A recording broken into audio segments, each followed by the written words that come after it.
Yashoda hospitals hitech సిటీలో senior consultant radiation oncologist doctor M Sunitha MR linac టెక్నాలజీపై ముఖ్యమైన వివరాలు వెల్లడించారు. ఎంఆర్ లినాక్ అంటే ఏమిటంటే ఎంఆర్ఐ స్కాన్ మరియు లీనియర్ యాక్సిలరేటర్ అనే రెండు ఆధునిక సాంకేతికతలను ఒకే యంత్రంలో కలిపిన అత్యాధునిక రేడియేషన్ చికిత్సా పద్ధతి. దాని ప్రత్యేకత ఏమిటంటే ప్రతిరోజు చికిత్సకు ముందు ఆటోమేటిక్ ఎంఆర్ఐ స్కాన్ ద్వారా ట్యూమర్ యొక్క ఆకారం, పరిమాణం, స్థానం స్పష్టంగా తెలుసుకొని కేవలం ట్యూమర్ ఉన్న ప్రాంతానికే రేడియేషన్ ఇస్తారు.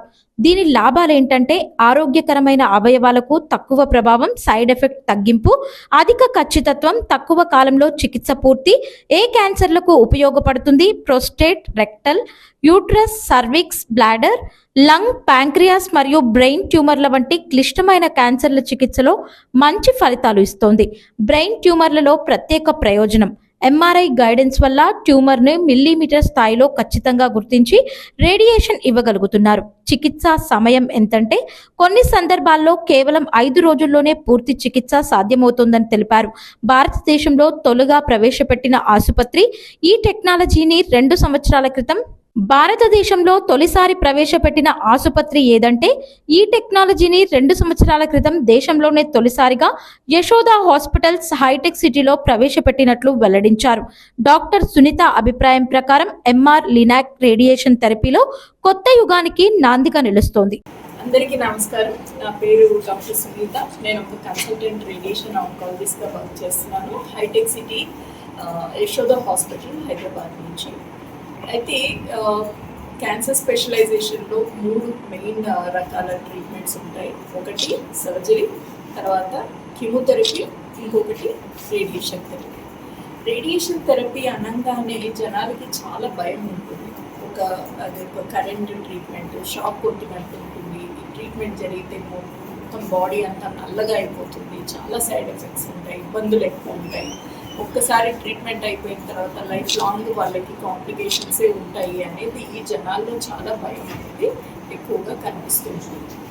ఈ భయానికి మెయిన్ కారణం ఏంటి అని అంటే, ఒకప్పుడు మనకు కొంత మెషిన్స్ వల్ల ఆ ప్రాబ్లమ్స్ ఉండేవి.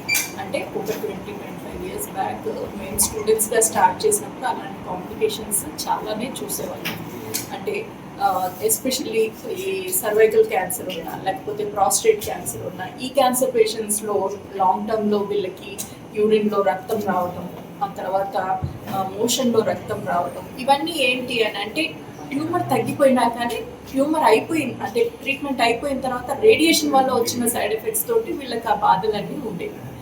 ఇప్పుడు ఈ రీసెంట్ టెక్నాలజీలో చాలా మటుకు ఐజీఆర్టీ, ఐఎంఆర్టీ ఇలాంటి కొత్త టెక్నిక్స్ ఎన్నో వచ్చాయి. వీటి వల్ల కొంతవరకు బెటర్ అయ్యాయి ఈ కాంప్లికేషన్స్ అన్ని. కానీ ఇప్పుడు వచ్చిన లేటెస్ట్ పద్ధతి ఏంటి అని అంటే అడాప్టివ్ థెరపీ అనేసి అంటున్నాం. ఈ అడాప్టివ్ థెరపీ అనేది ఎంఆర్ లినాక్లో అంటే ఎంఆర్ఐ మెషిన్, తర్వాత లీనియర్ యాక్సిలరేటర్ అంటే రేడియోథెరపీ మెషిన్ 2 కలిపి సంధానం చేసి ఆ రెండింటిని కలిపి ఒకటే మెషిన్లో పెట్టడం వల్ల మనకేమవుతుంది అని అంటే ప్రతిరోజు మనకందరికీ తెలిసిందే ఎంఆర్ఐ అంటే మనకు ట్యూమర్ అనేది తర్వాత నార్మల్ స్ట్రక్చర్స్ కానీ చాలా క్లియర్గా తెలుస్తాయి. సో అది అంత క్లియర్గా తెలియటం వల్ల ఎవ్రీడే మనం స్కాన్ చేసి ట్రీట్మెంట్ చేయడం వల్ల మనకేమవుతుంది అని అంటే ట్యూమర్ని మాత్రమే ఎక్కువ డోస్ రేడియేషన్ పంపించడానికి వీలవుతుంది. ఆ తర్వాత చుట్టుపక్కల ఉన్న నార్మల్ టిష్యూస్కి చాలా మటుకు రేడియేషన్ డోస్ అనేది తగ్గించడానికి వీలవుతుంది అన్నమాట. ఈ ప్రక్రియని మనము అడాప్టివ్ థెరపీ అని అంటాం. ఈ అడాప్టివ్ థెరపీ ఎంఆర్ లినాక్ మీద చేసే ఈ మెషిన్ ఏదైతే ఉందో, ఒకప్పుడు అంటే ఇట్లాంటి అడ్వాన్స్డ్ ట్రీట్మెంట్స్ కావాలి అని అంటే అమెరికా, యూఎస్, తర్వాత యూరోప్, జర్మనీ ఇలాంటి కంట్రీస్కి వెళ్ళి ట్రీట్మెంట్ చేయించుకోవాల్సి వచ్చేది. అది ఇండియాలో ఫస్ట్ టైం యశోద హాస్పిటల్లో పెట్టడం జరిగింది. దాదాపుగా ఒక 2 ఇయర్స్ నుంచి మనకు తెలుగు రాష్ట్రాలే కాదు ఆల్ ఓవర్ ఇండియా ఇంకా అదర్ కంట్రీస్ నుంచి కూడాను పేషెంట్స్, ఎందుకంటే మిగతా కంట్రీస్లో కూడాను కంపేర్ చేసుకుంటే ఇక్కడ మనకు కొంచెం కేర్ అనేది చాలా బాగుంటుంది, పర్సనలైజ్డ్ ట్రీట్మెంట్ ఇవ్వగలుగుతున్నాము అనే ఉద్దేశంతో చాలామంది ఆస్ట్రేలియా నుంచి, ఆఫ్రికా నుంచి, సౌదీ కంట్రీస్ ఇట్లాంటి ప్లేసెస్ అన్నింటిలో నుంచి కూడాను పేషెంట్స్ ఇక్కడ వరకు రావడం జరిగింది. లాస్ట్ 2-3 ఇయర్స్లో దాదాపుగా 700 మంది పేషెంట్స్ని ట్రీట్ చేసాము. వీళ్ళందరికీ కూడాను చాలా చక్కటి రిజల్ట్స్ వచ్చాయి. ఇవన్నీ మనము మన రిజల్ట్స్ అన్నీ కూడాను ఇంటర్నేషనల్ కాన్ఫరెన్సెస్లో రీసెంట్గా మనము యూకేలో జరిగిన కాన్ఫరెన్స్ ఎంఆర్ లినాక్ కన్సోర్షియం అనేసి ఉంటుంది. All over India, all over the world cases MRI adaptive థెరపీలో చేసిన కేసెస్ అన్నింటినీ కూడాను ఒక కాన్ఫరెన్స్లో ప్రజెంట్ చేస్తుంటాము. అలాంటి దానిలో మన కంట్రీ నుంచి మనం ఫస్ట్ టైం మన ఎక్స్పీరియన్సెస్ అన్నీ కూడాను వాళ్ళకి ప్రజెంట్ చేయడం, వాళ్ళందరూ చాలా హ్యాపీ అవటము, ఇవన్నీ కూడాను రీసెంట్గా జరిగాయి. సో మీకు అందరికీ నేను చేసే విజ్ఞప్తి ఏంటి అని అంటే, ఇది బయట వాళ్ళకే కాదు, మనం అందరము కూడాను దీన్ని యూటిలైజ్ చేసుకోవాలి. అది కంపారిటివ్గా వేరే కంట్రీస్ని కంపేర్ చేసుకుంటే కనుక, అంటే ఇదే ట్రీట్మెంట్ 5-6 రెట్లు 10 రెట్లు ఎక్కువ కాస్ట్లీ ఉంటుంది వేరే కంట్రీస్లో. అది మనకు ఇండియన్ పేషెంట్స్కి మనకు చాలా తక్కువ, అంటే కాస్ట్లో మనందరికీ కూడాను అందుబాటులోకి రావటం అనేది మన అదృష్టంగా భావించవచ్చు. అందరూ కూడాను ఈ ఫెసిలిటీని యూటిలైజ్ చేసుకోవాలని విన్నపిస్తుంది. Senior surgical oncology and robotic surgery అంటే మేడం చెప్పినట్టుగా క్యాన్సర్కి రేడియేషన్తో పాటు సర్జరీ అండ్ కీమోథెరపీ. సో నేను సర్జికల్ ఆంకాలజిస్ట్, క్యాన్సర్ శస్త్రచికిత్స నిపుణుడిని. సో అందరికీ తెలిసిందే, క్యాన్సర్ అంటే ఖచ్చితంగా పెద్ద సర్జరీ చేయాలి, పెద్ద కోత ఉంటుంది. సో క్యాన్సర్ ఒక్కసారి సర్జరీ అయితే ఆల్మోస్ట్ ఒక 10 రోజుల వరకు హాస్పిటల్లో ఉండడము, ప్లస్ మళ్ళీ ఒక 1 మంత్ వరకు బెడ్ రెస్ట్ అవసరం, ఇవన్నీ ఉండేవి.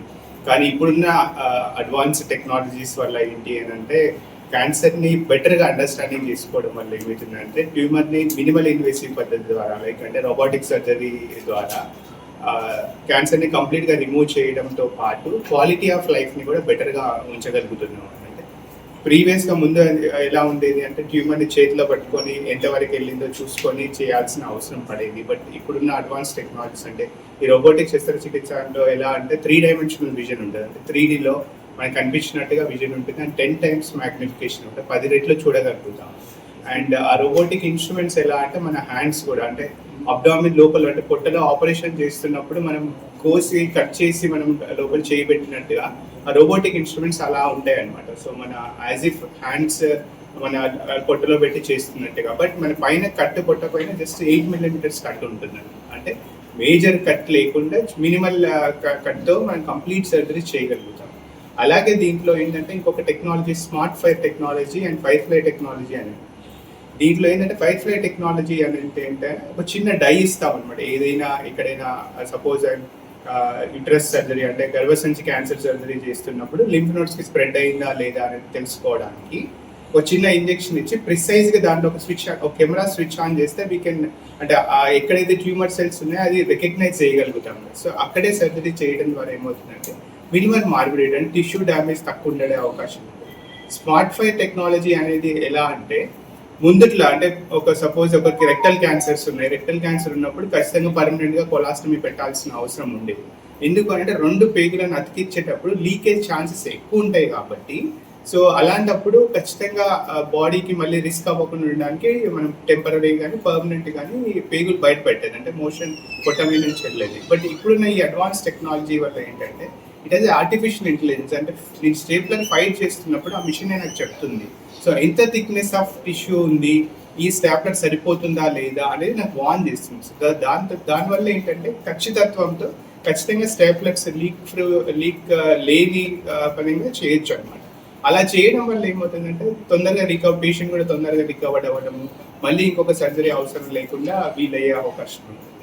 అండ్ ఈ రోబోటిక్ 3 డైమెన్షనల్ విజన్లో చేస్తాం కాబట్టి అండ్ మ్యాగ్నిఫికేషన్లో చేస్తాం కాబట్టి టిష్యూస్ కూడా బెటర్గా అనిపిస్తాయి. అంటే యూజువల్గా క్యాన్సర్ చికిత్స, సపోజ్ ద పేషెంట్కి ఒక బ్లాడర్ క్యాన్సర్ అయింది, ప్రాస్టేట్ క్యాన్సర్ సర్జరీ అయింది అంటే తర్వాత వాళ్ళకి సెక్షువల్ లైఫ్ అనే దాని గురించి ఆలోచన అనే ఉండొద్దు అని అనుకుంటాం. ఎందుకంటే సరౌండింగ్ నర్వ్స్ అన్ని కూడా డ్యామేజ్ అవుతాయి డ్యూరింగ్ ఆ సర్జరీ చేసేటప్పుడు. బట్ ఇప్పుడున్న ఈ 3 డైమెన్షనల్ వ్యూ అండ్ మ్యాగ్నిఫికేషన్లో చేయడం వల్ల ఏంటంటే నర్వ్స్ని ప్రాపర్గా చూడగలుగుతాము. సో క్యాన్సర్ని కంప్లీట్ రిమూవ్ చేయడంతో పాటు సరౌండింగ్ నర్వ్స్ డ్యామేజ్ కూడా తక్కువగా ఉంటుందన్నమాట.